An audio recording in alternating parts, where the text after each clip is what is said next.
여러분 안녕하십니까. 마하나임되었습니다. 지금 눈이 많이 내리고 있죠, 여러분.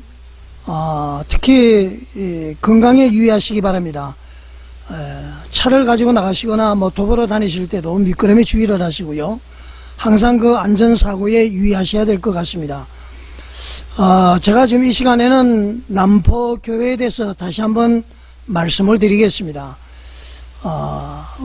제가 그 여러가지 문건을 보니까 왜 남포교회냐면은 홍정길 목사님께서 개척하신 그 남서울교회, 남서울교회에서 1985년에 박영선 목사를 개포동으로 이렇게 300명의 성도들을 같이 붙여서 말이죠. 붙였다 그래야 되나요? 개척을 해준 교회입니다. 설립을 한 교회입니다.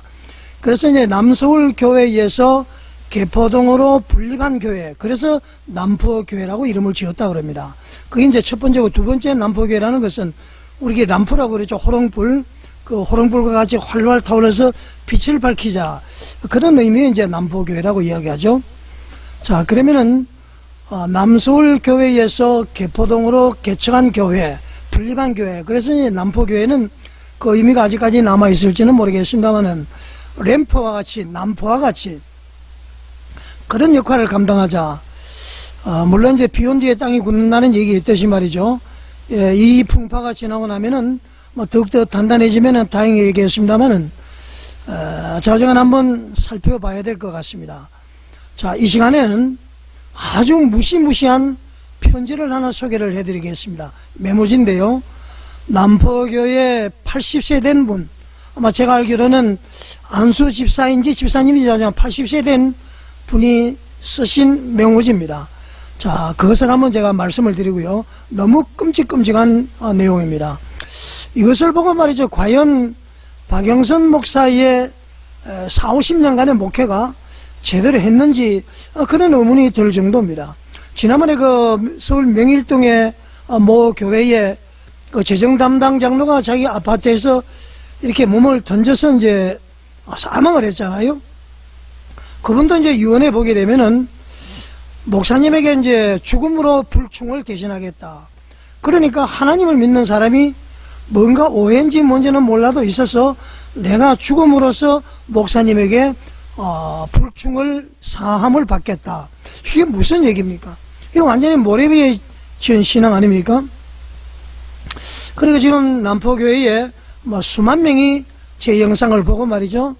다른 유튜브도 그렇게 봤습니다만은 거기 나온 댓글, 특히 이제 저희 댓글에 보게 되면은 대부분 참 존경했던 분, 책을 많이 사서 읽어보고 나이 들면은 어쩔 수 없나 보다 전부 비판적인 댓글인 거에 반해서 말이죠. 한국교회를 걱정을 하고, 그 다음에 이제 몇몇 분이 그런 내용이 있습니다. 그동안에 수고했으니까 좀 주면 어떠냐, 이런 이제 좀 그런 온정적인 얘기가 있는데요. 그리고 이제 목사님이니까 그거 해줘야 되는 것 아니냐 원하니까 그런 분들이 있습니다. 자, 제가 다시 한번 얘기를 드립니다만은 신앙이라는 것은 믿고 바라보는 것이죠. 우리 하나님을 바라봐야 됩니다. 목사를 바라보면 되지 않습니다. 사람을 보고 믿으면 100% 넘어질 수밖에 없습니다. 우리는 말이죠, 구약시대와 신약시대 하나님이 똑같이 역사하시지만은 구약은 율법의 시대요, 신약은 은혜의 시대 아닙니까? 그래서 예수님이 오심으로 해서 선포된 복된 소식이 있습니다. 과거에는 말이죠, 우리가 대제사장을 통해서 하나님과의 연결이 됐죠. 트랜스메탈이죠, 일종의 대제사장이.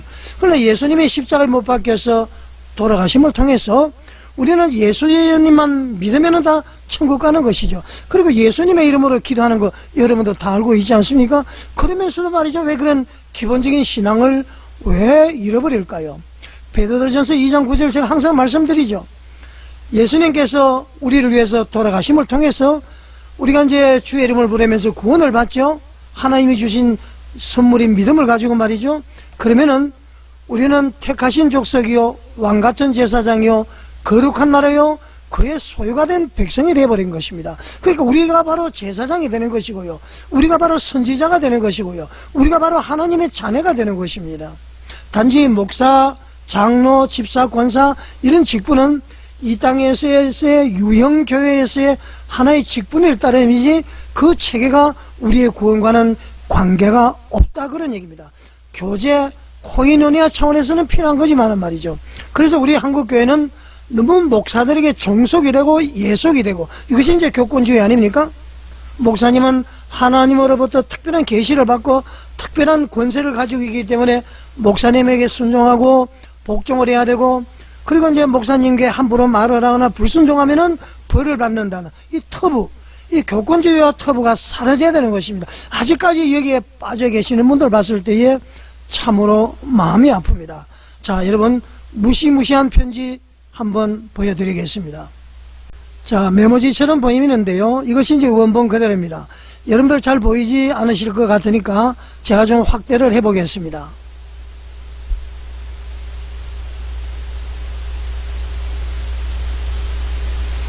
자, 이렇게 하면 잘 보이죠?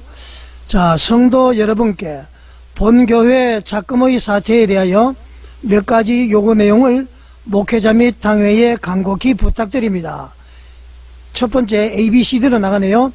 원로 목사 박영선, 담임 목사 최태준, 이인은 2026년 1월 19일까지 사임 의사를 불가역적 방법으로 공표하라. 그 돌아갈 수 없는 방법 무조건 공표하라. B, 당회원 전원은 교인들 앞에 사죄하고 전원 1월 26일까지 사직하라. C, 만약 이를 이행치 않을 경우에 본인은 다음과 같은 행동으로 집행시킬 것이다. 이제 세 가지를 이야기합니다. 첫 번째, 2월 1일 3부 예배 시 단지쇼를 할 것이다. 단지라는 것은 손가락을 자르겠다 그런 얘기죠. 자, 이를 무시할 경우에는 일주일 뒤인 2월 8일 날 3부 예배 시 손목을 절단할 것이다. 그래도 이행치 않을 경우는 세 번째로 2월 15일 날 3부 예배 시에 분신할 것이다. 아, 여러분 놀랍지 않습니까? 자, 참고로 이분이 이렇게 썼습니다. 1에서 3에 해당되는 날짜, 그러니까 2월 1일, 2월 8일, 2월 15일에는 여성이나 청소년들의 참석을 자제시켜 주기 바란다. 그리고 별표를 해서 정죄되지 않은 표현과 성도답지 않은 언어 사용을 용서하여 주시길 바라며, 상기 내용에 결코 협박, 웃음거리가 되지 않겠다. 협박이 아니라 그러면서 이제 웃음거리가 되지 않겠다 이런 얘기죠. 아니면 80노인이 마지막으로 정의로운 삶을 살기 위하여 한 목숨을 바치겠다는 각오임을 분명히 알아주길 바란다. 위 본인 해서 이렇게 하고, 날짜는 이제 작년 12월 25일 날 이렇게 했습니다. 자, 여러분 어떻게 들리십니까? 제가 우선 보는 것은 말이죠, 이 80세 된 그 노인이시면은 아마 박영선 목사와 아주 젊은 시절부터 같이 신앙생활한 것 같습니다. 자, 이 내용으로 봤을 때에 박영선 목사는 설교는 잘했는지는 모르겠습니다만은 이분이지만 행태를 보게 되면은 말과 행동이 일치하지 않는다. 그렇기 때문에 그것이 말이죠, 교인들에게 그대로 나타나서 지금 이렇게 단지를 하겠다, 손목을 절단하겠다, 분신을 하겠다, 이게 믿는 사람으로서 여러분 할 수 있는 일입니까? 이 신앙교육을 잘 못한 것입니다. 여기에 대해서 박영선 목사는 말이죠, 굵은 베옷을 입고 죄를 뒤집어 쓰고 말이죠, 회개해야 되는 것입니다. 아까 서두에도 이야기했습니다마는 어떤 교회 목사는, 장로는 자살을 하면서 말이죠, 죽음으로써 불충을 대신하겠다. 지금 한국교회가 왜 이렇게 되었습니까? 자, 그리고요, 제가 이렇게 하는 거 뭐 조회수를 늘려서 수입을 얻기 위해서, 여러분 성부, 성자, 성령 이름으로 전혀 그런 것이 없습니다. 저는 유튜브 수익이 없어도 말이죠, 한국 교회와 개혁을 위해서 저는 충분히 여러 가지 그러할 그 기초를 하나님께서 다 주셨습니다. 자, 그래서 제가 외치는 진정성, 이것을 여러분들이 다 이해하시고 들어주시고 같이 외쳐주셔야 됩니다. 우리 한국교회 신앙 이렇게 해서 되겠습니까, 여러분? 자, 그 다음에 말이죠, 또 위에 올라가면은 원로 목사 박영선, 담임 목사 최태준 사임을 해라. 이걸 제가 나중에 좀 알아보니까 말이죠, 결국은 원로 목사, 담임 목사 사임을 하고 나면은 박영선 목사의 아들인 박모 목사 있죠, 그 사람을 담임으로 옹립을 하겠다는 그런 속셈을 가지고 있다. 그렇게 사람들이 거의 다 해석을 하더라고요. 이제 진정성을 의심을 할 수가 있죠. 그리고 말이죠, 당회원 전원은 교인들 앞에 사직하고 전원 1월 26일까지 사직하라. 이 사직하면은 교회가 완전히 무법천지가 되는 것이죠. 예를 들어서 말이죠, 남포교회 정상화대책위원회라든가 이런 것이라도 명의로 어떤 것을 이렇게 발표를 하면 이해가 되는데, 이 개인이, 이것은 말이죠, 이분이 이렇게 표현을 했죠. 이것은 결코 협박이 아니며, 그러면서 관료 열거는 웃음거리가 되지 않겠다. 이게 협박 아닌 협박이겠죠. 이분이 이런 내용을 가지고 저를 말이죠, 명예훼손을 어떻게 할지는 모르겠습니다만은 충분히 저도 대응할 그런 각오가 되어 있습니다. 80세 된 집사님이 어떻게 이런 글을 쓸 수가 있습니까? 남포교회 뭐 전부 다 그러진 않겠지만은 기본적으로 신앙교육이 잘못되었다. 저는 그렇게 여러분들에게 말씀을 드릴 수가 있습니다. 자, 여러분, 이 메모를 보고 여러분 어떤 생각이 됐습니까? 충격적이죠? 어떻게 이럴 수가 있습니까? 우리 한국교회 말이죠, 빨리 교권주의에서 벗어나야 됩니다. 터부에서 벗어나야 됩니다. 이 교권주의로 터부로 가스라이팅 되고 말이죠, 걸르명 되다 보니까 교인들이 전부 말이죠, 이런 식으로 길들여져 버렸습니다. 우리는 하나님을 믿는 하나님의 자녀는 이 땅에서 빛과 소금으로 이 땅에 왔습니다. 가장 위대한 존재인 것입니다. 위대한 존재이기 때문에 누구의 종노릇을 할 수가 없습니다. 사단 마귀의 종노릇을 하게 되면은 지옥을 가게 되죠. 자, 말씀을 이렇게 드리고 싶습니다. 우리 한국교회 다시 일어나야 됩니다. 무엇보다도 말이죠, 내 백성이 지식이 없으므로 망하는도다. 그 말씀을 알아야 되고요. 너희는 택하신 족속이요, 왕같은 제사장이요, 거룩한 나라요, 그의 소유가 된 백성. 목사님들은 청지기에 불과한 것입니다. 대리자에 불과한 것입니다. 우선 천국 백성을 잘 관리하는 자의 관리자에 불과한 것입니다. 그분들이 주의 종이 하는 일을 절대로 뭐 이렇게 해서는 안 된다, 안 된다. 주의 종은 하나님의 종이기 때문에 하나님의 자녀들에게도 종이 되어야 되는 것입니다. 하나님의 자녀를 섬겨야 되는데 요즘의 구조는 어떻습니까? 성도들 위해 군림하는 것이 바로 목사인 것입니다. 여기서 벗어나지 않으면 제2, 제3의 박영선 나타나게 될 것입니다. 자, 여러분, 우리 한국교회의 현주소입니다. 그 80세 된 노인의 그 메모, 자, 그게 여러분 말이 됩니까? 박영선, 최태준 사임하지 않으면은 단지를 하겠다, 손목을 자르겠다, 분신을 하겠다. 2월 1일, 8일, 15일, 그때는 젊은 뭐 여자분들이나 이런 사람들은 교회 가까이 나오지 마라, 산부 예배. 이게 말이 됩니까, 여러분? 자, 남포교회 당회에 부탁을 드립니다. 여러분, 금식기도 하셔야 됩니다. 하나님께 울부짖어야 됩니다. 왜 남포교회가 이렇게 되었느냐? 제가 볼 때는 말이죠, 지난번 방송처럼 지금 충분히 박영선 목사에 대해서 절차를 통해서 목사 면직을 해야 된다, 그렇게 생각합니다. 그리고 원로 목사의 추대에 대한 것도 생각을 해야 됩니다. 지금은 말이죠, 최태준 목사님의 어떤 하자가 있기 때문에 저 그분을 한 번도 만난 적도 없습니다. 장로들도 만난 적이 없습니다.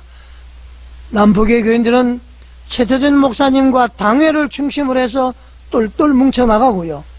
만약에 박영선 목사님께서 분리개척은 자기가 하는 것이 아니에요. 그 아드님이 박모 목사가 분리개척을 한다면은 지금까지 해왔던 것에 준해서, 아니면은 남서울 교회에서 300명의 교인을 데리고 남포교회가 분리개척을 했듯이 그 수준에 맞추어서 남서울 교회에서 지원했던 것처럼 지원을 한다든가, 그것은 교인들의 총의로 가능할 것입니다. 그런데 문제는 말이죠, 같은 부목사인데 어떤 부목사는 이렇게 개척을 하고 어떤 부목사는 이렇게 한다. 그것은 말이죠, 형평의 원칙에 어긋나는 것입니다. 하나님의 자녀는 다 똑같은 것이죠.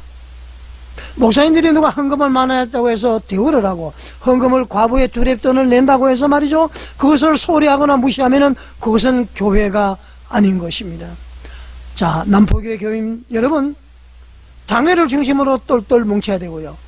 단돈 일은 하나도 성도들의 피와 땀과 눈물의 결정체입니다. 이 모든 것 다 선교 사업에 써야 됩니다. 선교 제가 얘기했죠. 전도, 구제, 봉사, 여러 가지가 다 선교, 해외 선교, 이것이 다 선교에 들어가는 것입니다. 지금도 이름 없이 빚도 없이 목회하는, 그야말로 교인들이 저기서 생활해 오는 농어촌 교회, 서울에 말이죠, 달동네에서 목회하는 목사님들, 그런 분들 말이죠, 생활로 여러분들 보탬을 해 주셔야 되는 것입니다. 자, 남포교회 속히 안정되기를 바라고요. 이번 여러분 18일 날 공동의회, 예산 공동의회를 하는 것을 알고 있습니다. 절대로 교회가 분란이 되지 말고요. 그 분란 소란이 되면은 사단마귀 귀신이 좋아하게 되죠. 사마귀. 여러분 기도하시기 바랍니다. 자, 여러분 하나님 뉴스에 공감해 가신다면은 구독과 좋아요, 알림 설정, 그리고 댓글로서 여러분의 의견을 많이 남겨주십시오. 시청해 주셔서 감사드립니다.